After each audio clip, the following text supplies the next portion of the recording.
stronghold of the JDU. Okay, can we introduce we our also guest? have to, just one thing, Rahul, and I don't know whether Pradeep will be able to tell us this at some stage, whether these NDA seats are JDU or BJP. I can Is the JDU pulling down the BJP? We can do that. We'll also tell you how many seats the LJP hurt the NDA's fortunes on, but we don't want to do all of that. No. It's a six-match. Yes, go ahead. Please go ahead. Okay. I want to introduce on this broadcast, representing the Bharatiya Janata Party, its all-powerful IT czar, Amit Malviya. With us also on this show is Swapan Dasgupta, Rajya Sabha Member of Parliament. We've got Naval Kishore from the RJD. Abhishek Jha joins us from the Janata Dal United, and we've got Supriya Srinath joining us from the Congress. I want to go across to Amit Malviya first, because he spent a lot of time in Bihar leading the IT cell's activities in the state, and this, Mr. Malviya, was a hugely digital election.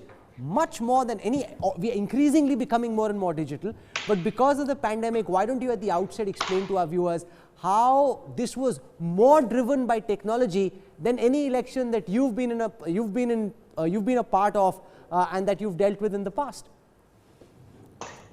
Well, Rahul, I think this is the first major election that happened under the cloud of the pandemic, and therefore a lot of thrust was on digital outreach. There were stringent guidelines that the Election Commission had put out in terms of the kind of rallies and the road shows and the personal connect that you could.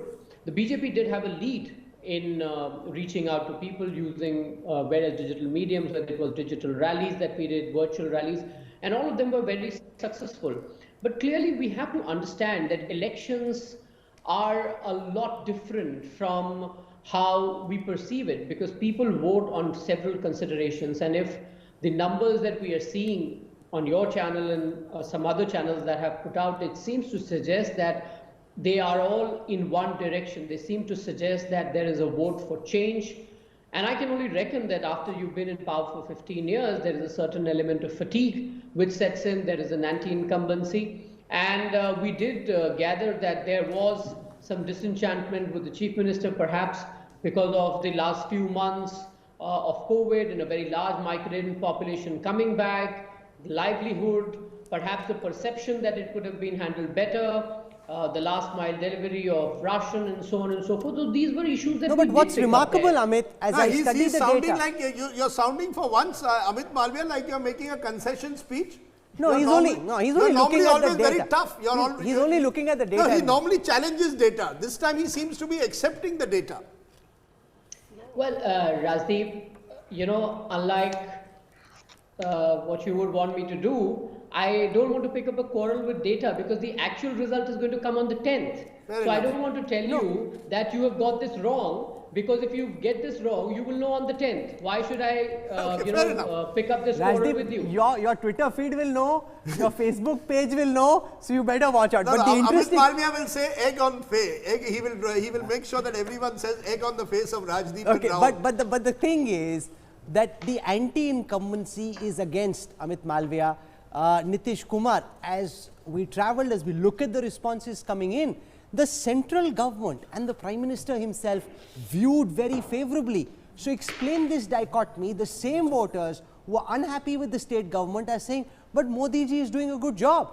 So it almost earlier, if Modi ji was doing a good job, it will help the state government do better. Here you've got a situation where people are saying, yes, we voted for the Prime Minister and for the BJP, we like what they're doing at the center, but this guy we're unhappy with. Look, Rahul, it's not unusual for people in India to vote differently in Lok Sabha and in state assemblies. Look at Odisha, for example. The BJP got 8 Lok Sabha seats, which is higher than what we've ever got in the state, yet people voted for Naveen Patnaik as Chief Minister. You look at Rajasthan, where we had our own government, and it was voted out, and just a few months later, the BJP under Prime Minister Modi's leadership swept the Lok Sabha. And coming to Bihar, where people are so politically aware and astute, you expect them to take the right decisions. Now, like I said, this is a defining election in terms of the number of years that NDA has been in power. There is obviously expectedly some kind of fatigue combined with the reverse migration of people and the disenchantment that we kept hearing about repeatedly. It is likely that this vote or this the trend that you're highlighting to is more of a vote away from the NDA than a compelling reason to vote for, say,